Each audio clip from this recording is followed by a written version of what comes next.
Good morning and welcome back to Designing Healthy Environments, season two. And I'm really excited today because we are kicking off season 2 with Vincent Martinez with Architecture 2030. He's a COO, no stranger to talking about sustainability and decarbonization. Welcome, Vincent. Welcome to. Thank you. Thank you, Alicia. Nice to be here. Thanks for having me. Yes, we have been talking about last year. We were talking about the big pause, the grand pause of the pandemic, right? And really, that's how these designing healthy environments talks began. Because I thought, okay, how am I going to stay connected, and how will I continue to share resources that are out there to build in a responsible way, in a healthy way. And so we just started, having these conversations with all kinds of people in the built environment, not only architects, but, all of our allied professionals. So here we are, season 2. And today we're going to talk about the decarbonization of the built environment. And I'm going to just briefly introduce you a little bit on your bio. So Vince Martinez, he's been with Architecture 2030 for 14 years. He's been working to solve the climate crisis by catalyzing global building decarbonization efforts through the development and activation of robust networks focused on private sector commitments, education, training, and public policy. He helps set the organization's vision and currently leads Architecture 2030's work on urban zero net carbon buildings and public policy, including the Zero Code, Achieving Zero Framework, and Zero Cities project with 11 leading US cities. Wow, you're busy. You're Always, never a dull moment for sure. Yeah, so tell me first, I'd like to see what put you on this path? Good story. So I was trained as a structural engineer at the University of Washington in Seattle, and I'm from Santa Fe, New Mexico originally. And I went back to my home state into Santa Fe to practice structural engineering after college. And I always was looking for sustainability in the education program, but there really wasn't anything in structural engineering at the time. That's changed quite a bit. Now there's actually some pathways for structural engineers to support sustainability. But I wasn't happy being a structural engineer. It wasn't for me. I wanted to deal with some more people problems. And my mother actually cut out a full page spread in the New Mexican, the local newspaper in Santa Fe, about Ed Masria, a local architect and educator who was stopping his practice of architecture to start a nonprofit called Architecture 2030. And she said, "Isn't this what you've been wanting to do?" I said, "It absolutely is." So pretty much quit my job the next day and went and knocked on Ed's door and said, "I want to work for you. I'll be here on Monday ready to work, and let's get some things done." And so I forced my way into the organization. And it was a good timing. They were just starting, and the response from Ed, our CEO, was, "Well, we don't know what we're doing." And I said, "It's okay." And he said, "We don't have any money." And I said, "That's okay." And that got me started. So it was really a passion of mine to get into, and I've been with the organization ever since. It's been about almost 15 years now, about 14 and a half years, been working alongside Ed. Wow, that gave me That's my goosebumps. story. Definitely driven, I saw what I wanted to be doing and I made it happen. And here, almost 15 years later, you guys are working, well, you're working globally, right? And Mm-hmm. so I'm hoping that our talk today, let's talk about maybe micro, but then you can also add what you've seen globally. First, Zero Code.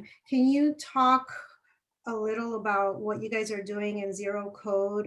Here in Chicago, we are just going to start our focus groups to decarbonize Chicago and what that means. We're going to be talking about code, policy work, you name it. How can Zero Code impact Chicago? Sure, great question, Alicia. And overall, what we've seen in a decarbonization framework, the most familiar strategy for architects, particularly in the design community, is the building code. we're involved with all of new construction, especially mid-rise and high-rise, all the non-residential projects. Of course, that includes multifamily projects in that categorization. And so that's usually the first thing that architects can kind of get behind in terms of a policy. And architects have been central to code making across the country and really across the world since the dawn of codes in the mid-70s due to the oil crisis and energy crisis. So codes usually have historically been about energy efficiency. We want to make sure that we're building the most energy efficient building we can, and making sure that that then provides energy savings for the consumer, right, or the client or the operator, whoever it is that's managing the building. Zero code is really an extension of the original development of energy codes. We understood that no matter how efficient we can get with the code, we're always going to be using some sort of energy in these buildings. And so the question is, what kind of energy do we use in these buildings? So there's been a big movement across the country, mostly on the coast, but some things happening in the Midwest around electrification, meaning no on-site combustion of fossil fuels, and putting that into some sort of policy. Sometimes that lines in the energy code, sometimes that lines of just building standards. But that's sort of the next step. We want to make sure that there's no fossil fuel combustion on site. And then where do we get our electricity from? And that's really what we focused on with the development of the zero code, is really just a renewable energy requirement that overlays on top of the energy efficiency standards. And we worked and we put that out in 2018 on our own. And working with one of our senior fellows, a renowned code expert named Charles Ely, based out of California, who's been involved in the ASHRAE code making processes and the IGCC and a variety of others, and consulted different countries across the globe on code making. And we came up with just that renewable energy overlay, and people were interested in that. It seemed like a very viable pathway to make sure that once those buildings were efficient, that their power came from non-greenhouse gas emitting sources. And we've got strong relationships with the American Institute of Architects nationally, and they saw what we had done and supported it and took it into the IECC process, the International Energy Conservation Code, where they were re-upping that process for the 2021 version. And we submitted it as an appendix, and it passed as submitted. And so now jurisdictions across the country have the ability to take a verified code appendix and apply it in their jurisdiction. Wow. So we have the ability to adopt this code into ours? You do, and it depends on the jurisdiction, because there's there's cities, and then there's states. There's local governments in their states, and then in our United States of America, the federal government doesn't tell an individual state what to do in terms of the building energy code, so they make their own decisions. And in some states, the cities are allowed to have home rules, what they call it, where they can go further than the state code as their choice. Some cities don't have home rule and they cannot supersede the state code. So it really depends. And that can be different for commercial or the non-residential code or the residential standard. So, it's a variety of different mechanisms for who has the authority to regulate building energy codes. That said, many jurisdictions are pursuing this and using the IECC appendix for the zero code to implement it. Others that don't have that home rule ability are finding other pathways outside of the building energy code to apply the same renewable energy standard. They might do it through an ordinance or a municipal code for existing buildings, or they're doing it through zoning, for example. Mm-hmm. So there's a whole set of options for either the state of Illinois to either adopt the appendix, or the city of Chicago, for example, to go around the code making process and look at other pathways for compliance.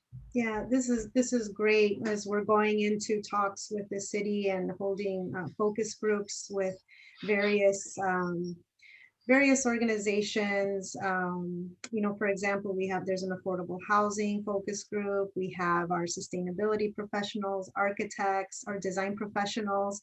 And so I think, at least for Chicago, we're really we're really serious about bringing this carbon down, right? Because for me, the time to lead is now, right? If we don't do it now, then why are we doing this, right?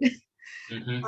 And then we have policy work that's tied into what we're talking about as well. Can you talk about some of the policy work that you're doing, like some of the success stories, challenges, and opportunities? Sure, absolutely. The zero code for new construction ends up being one of the central elements of a policy framework for any jurisdiction. And the reason for that is we're still going to continue to build at quite a great clip in North America, but across the globe. And the statistic there is everything we've built today up till from the dawn of time till now, we're going to rebuild that in the next 4 decades and put that on. So we're building a whole new planet on this planet. And most places don't have energy codes at all across the globe. And many of them, of course, don't have zero codes or zero carbon emission codes. So this is our opportunity to set some lines in the sand about what we want to see as professional practice and not dig ourselves deeper. So that by having a zero code for new construction, you level off emission growth, right, from the building stock as it gets bigger. That allows for all the existing building renovations and decarbonization and energy upgrades there to actually bring down emissions. Right now, we're usually about level. We still do some good things in existing buildings, but we add new buildings. And so our energy consumption stays relatively flat and our emissions slowly drop as we green the grid or clean the grid. So once we get the new construction side under control, it's about existing building stock for operations. And so what we've seen, and Architecture 2030 has been involved in some of this, but there's a lot of other great support happening from the NGO community as well as local stakeholders and advocates on this. What we've done in our research through our Zero Cities project that you mentioned, really trying to break down the existing building stock from a policy standpoint. And you're seeing that about half of the emissions of the building stock come from a small subset of large buildings. Just think of your downtown cores. Yeah. So thousands of buildings, maybe something that's manageable. You can count them, you can regulate them, you can follow them, half the emissions. And then you've got hundreds of thousands, if not millions of small buildings just scattered around the rest of the city, carpeting the city. And that's about the other half of the emissions, give or take, depending on where you set the size threshold. So that comes with a 2-tier strategy. There's policies for large buildings and policies for small buildings. The large building policies have sort of been progressing over the last decade. There was a big movement about 5 or 6 years ago, maybe even longer, about 10 years ago, on building performance and transparency tracking, essentially. Yes. And that you're seeing that in different jurisdictions or states where they're just asking the large buildings, because we can see who they are, to report on their energy use. That has now taken another step, and there's something called building performance standards, which is now that we know how much energy you're using or emissions, the city then decides we're going to set caps on your emissions by building type, for example. And that really moved forward heavily with Local Law 97 in New York City, which is the first real big emissions cap. There was an omnibus act in DC that also has an energy cap for large buildings, but it takes that same subset that had benchmarking and disclosure, and now it sets requirements on them. That is a really effective mechanism for large buildings because they have capital improvement cycles. They're going to be investing in their property over time, and it just sets a set of priorities around decarbonization for them as the threshold ratchet down over time. So that point is what we would call a date certain policy. By 2030, you need to be here. By 2040, you need to be here. It gives enough time for them to factor that into their planning. So that seems like an effective mechanism. As much as there is, opposition and challenge from the real estate community that doesn't want to move forward and make investments in their property, it does tend to pencil. The small buildings, on the other hand, is really where we haven't seen a lot of focus. Again, hundreds of thousands, if not millions, of small commercial and residential buildings that all, for the most part, in many areas of colder climates or moderate climates in the US that use on-site fossil fuels, either heating oil, gas, fossil fuel gas, or other kinds of heating systems. They have to be renovated. They actually you have to take care of at the building site. You can't take care of it at a central plant or at a power plant. Then you have the other side is that many of those buildings are inefficient as well. So there's an opportunity to do efficiency as well as decarbonization of those buildings. But how do you get to that scale of buildings? And like you said, it's all about timing. We have to be acting right now. We only have about 10 years to actually make significant reductions globally if we're going to have a chance at staying at the 1.5 temperature rise.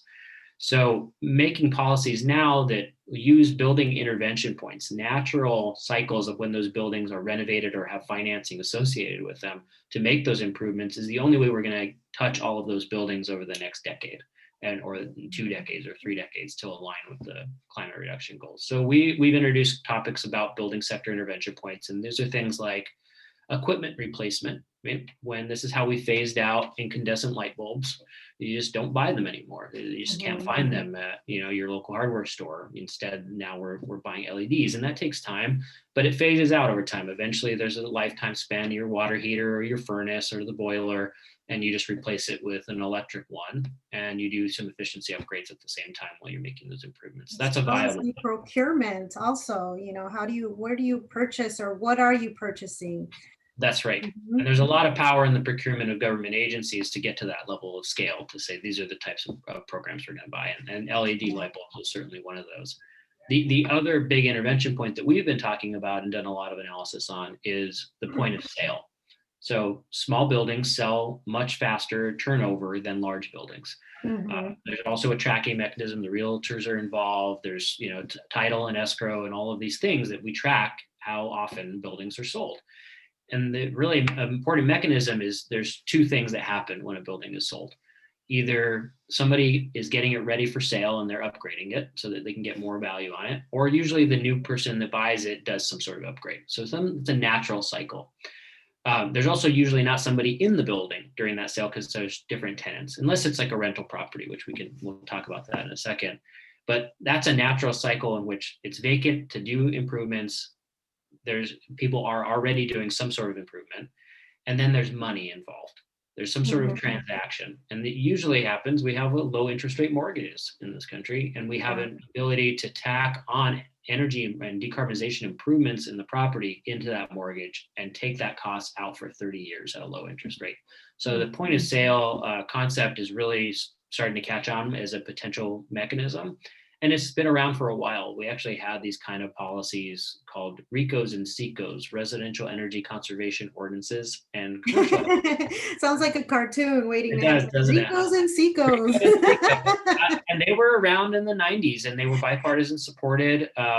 They were consumer protection policies to make sure you didn't buy junk, and they were prescriptive. They said, make sure that these 5 things are done in the property. And that's how we can approach this to get to scale for decarbonization. These are the things that we I mean, that's my favorite thing about, working in this industry and in, green buildings is to recognize the co-benefits of it all, right? You're talking about, tying it into your mortgage or the financing. We're talking about procurement, and it's not just about the building, right? It's not, you have to think much bigger and see the co-benefits. We're, for example, in Chicago, the mayor has put out this initiative that has already rolled out. It's called Invest Southwest, and it is to invest in the Southwest communities that have been historically marginalized, and nobody invests in that. So now the city is intentionally putting RFPs out there so that we can create beautiful and equitable communities. So that's another opportunity where we can not just look at investing, which is great, building wealth in the community, but how this is an opportunity to build in a way that it's, drawing down carbon, right? And using everything you're talking about, looking at the zero code, which can be found on your website, right? Architecture 2030. And there's like the Carbon Leadership Forum, that carbonleadershipforum.org is it? They also have great resources on policy. So the resources are out there, right? It's not, sometimes change is scary, but it's also exciting. It's innovation, right? Absolutely. And I think, the community aspect and the opportunities around enhancing equity and wealth creation is really where we'll see a lot of movement for the smaller buildings. For the most part, that's where you start to see most of the benefits. There's obviously benefits in large commercial buildings and construction in terms of jobs and minority-owned businesses, wealth creation in that way. But the place where most people end up seeing themselves in their community is in their homes and in their neighborhoods, right? And prioritizing, like you're talking about, that they're doing in Chicago, is really what movements that we're starting to see is targeting those neighborhoods to provide the benefits of a clean energy economy first and not last, because there's definitely a danger in decarbonizing, especially with things off of like the gas utility, that those that have the resources to decarbonize early then pull off of those of a distributed system, or centralized system, and that leaves all of the costs for maintaining that system to those that don't have the resources to make those upgrades. So really targeted investments in public policy towards those communities that really need that support and need to see the benefits first is really important. Yeah, I'm glad that you brought up, tracking carbon emissions. There are also tools on how to track your carbon emissions, whether you're doing new construction or an adaptive reuse, right? So, we're working on an adaptive reuse building right now. It's a pretty exciting project where it's a film production studio that focuses on the training talent for BIPOC and LGBTQ people. And it is an adaptive reuse. Used to be an industrial manufacturing plant, making electrical panels, right? But the building, the envelope is great, the structure is great. And so why not keep it? This is an opportunity. What are some of the tools that we can use to track our carbon emissions? How are we locking in carbon, and how do we reduce the carbon emissions? Sure. I'd say for the most part, over the last couple of decades, the focus has always been on operational emissions or operational energy. And there's a lot of great tools on that. We've produced a few. There's one particular one we call the Zero Tool, zerotool.org, which really looked at target setting and benchmarking that the EPA had been doing through their Energy Star program. And as they shifted their program around, we wanted to keep a centralized benchmarking database, and we rebuilt it. And I think that's been a really helpful tool to kind of understand for any building type, either building new or existing building, kind of where you stand on the scale of performance. But I'd say there's been a huge movement over the last few years on the focus of embodied carbon and tracking embodied carbon emissions.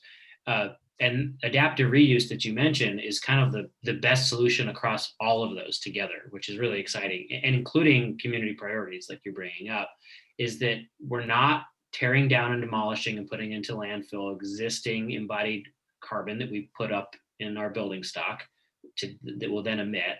We're then not building a new building from scratch with all of that embodied carbon associated with it. We're taking the existing building and we're reducing its energy consumption and emissions through that renovation.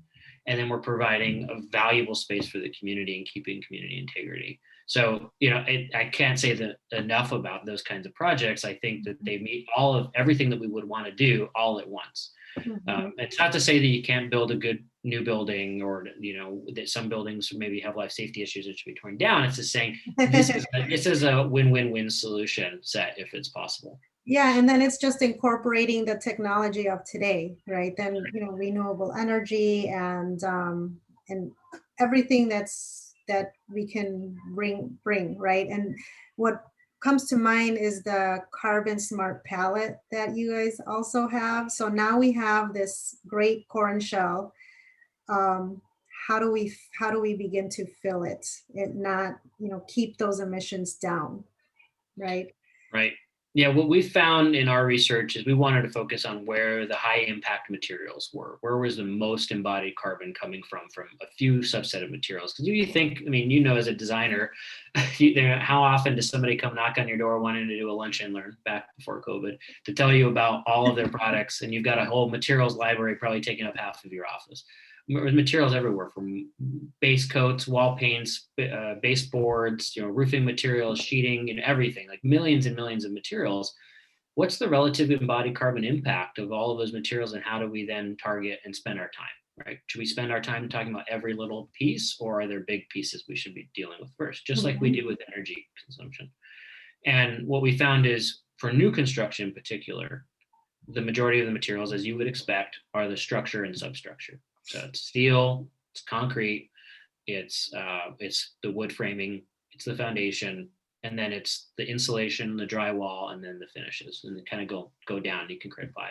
For existing buildings, though, that structure and substructure is already there, like you're saying. So what you put in that building really matters, and how often that turns over can increase over the life cycle of the embodied carbon impact.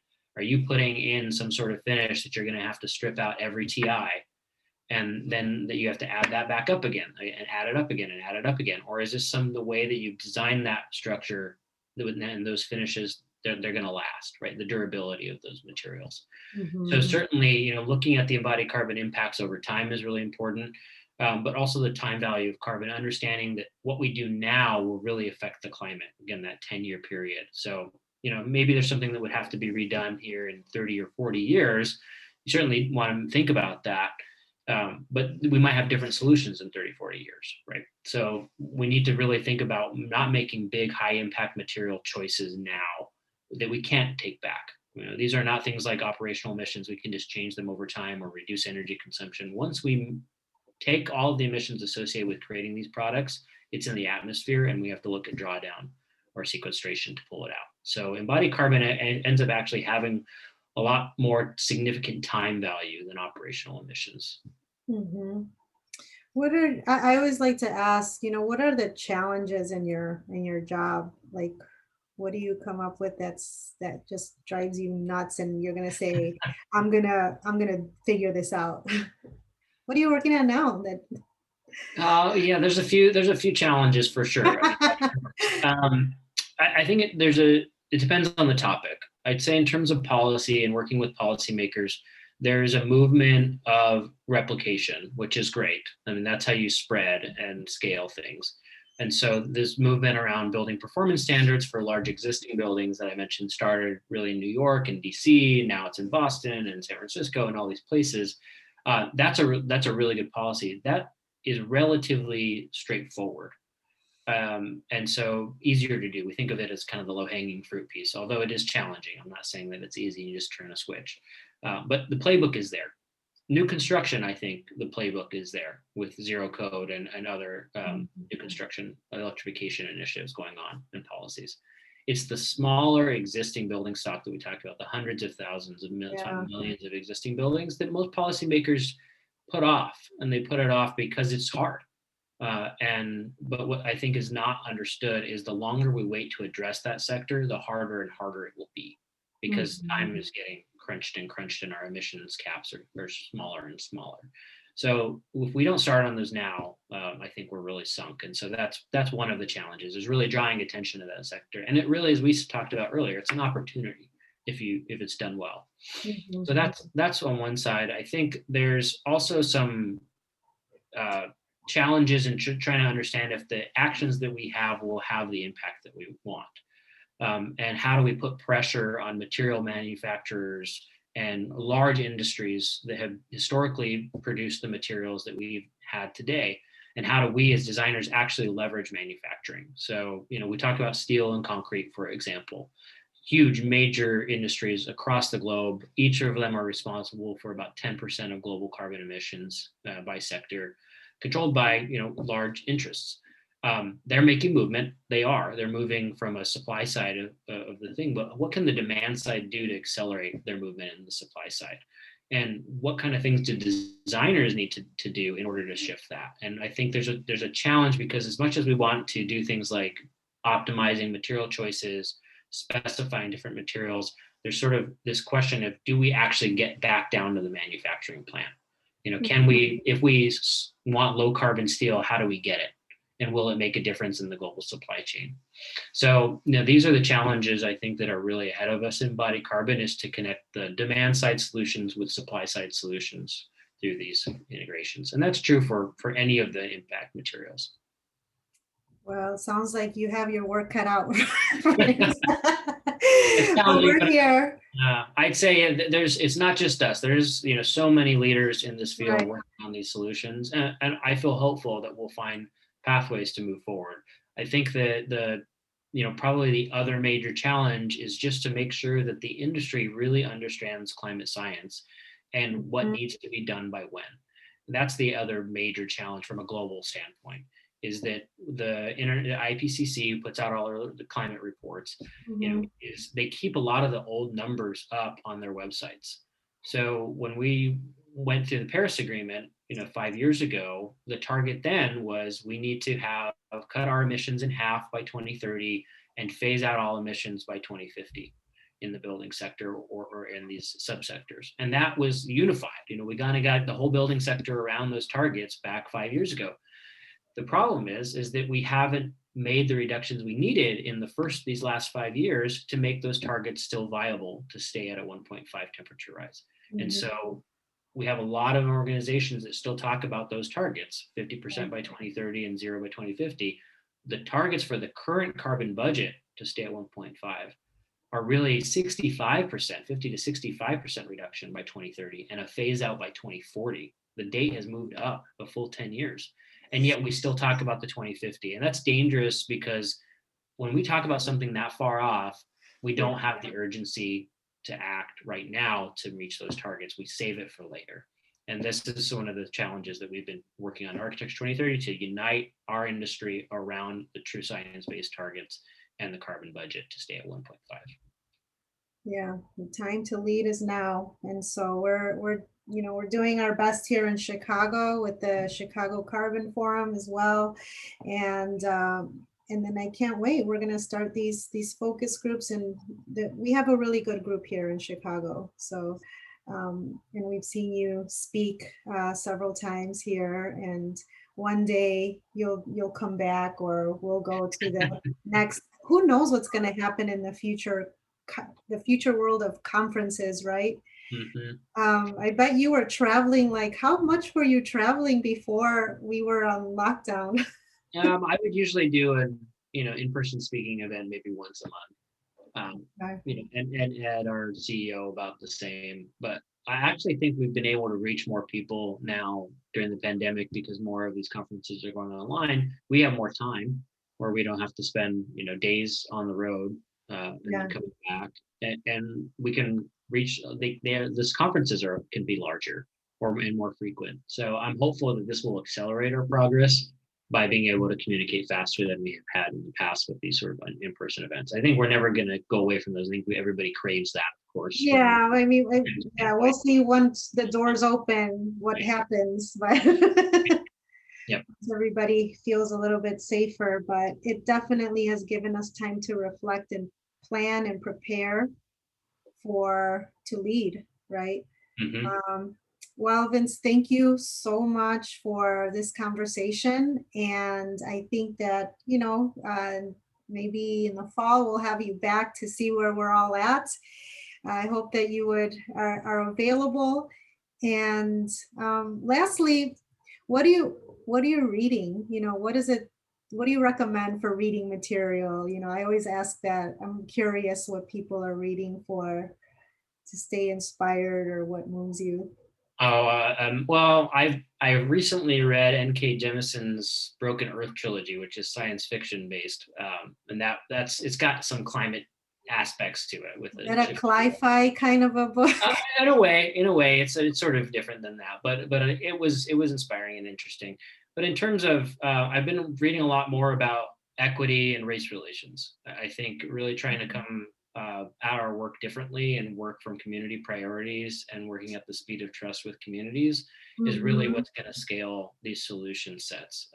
It doesn't mean that the work doesn't continue, but across an international level, because there's sort of different scales, but so much of this work will happen locally, and there are different priorities for communities. And what we need to try to understand in the design sector is how did those equity concerns, how to help, does helping those goals, how can we decarbonize through those, not the other way around, not how does decarbonization support equity, but how does equity support Yes. decarbonization. And Hmm. that's been a big movement of ours with the Zero Cities Project, looking at an equitable framework, working with local community-based organizations, setting their priorities, letting them lead, and working at the speed of trust. And so that's where most of my reading has been focused in that topic. Excellent. Yeah, I would um also support that. We're also working on that too. You know, our motto is designing healthy environments and equitable communities, because then it just makes it more for a more sound solution. But thank you once again, and have a wonderful day. You kicked off season 2, very exciting way.